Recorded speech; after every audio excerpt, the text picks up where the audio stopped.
It's determined a woman in a care facility was left strapped to a toilet for nearly 8 hours. Two former employees are charged with neglect of a vulnerable adult.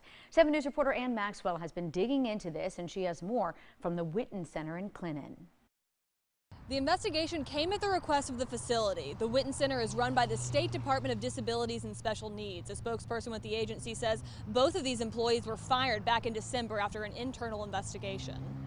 The Witten Center houses people with intellectual and developmental disabilities. According to a warrant, Marakita McGowan strapped a resident to a toilet with a cloth-like restraint belt around 10:40 one night in late November. The resident remained there until after 6 a.m. The warrant says McGowan wasn't approved to use that restraint on the victim and that she never went back to check on her. The warrant says Jasmine Carter entered the bathroom and saw the victim strapped to the toilet around 2:30 a.m., turned the lights on, and left, leaving the victim there until releasing her hours later. An advocate for people with disabilities in South Carolina says large institutions like the Witten Center should be a relic of the past. It's really frustrating to hear that people, first of all, are still in these large institutions that aren't individualized for that person's needs and dreams and wants and desires, but then the staff there are not fully trained.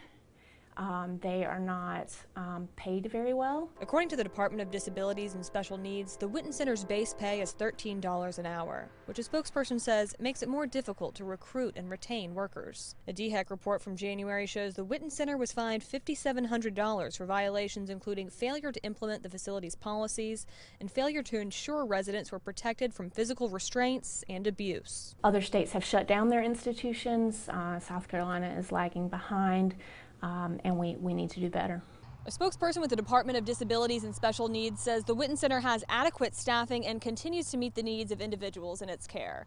In Lawrence County, Ann Maxwell, 7 News. Those former employees are facing up to 5 years in prison.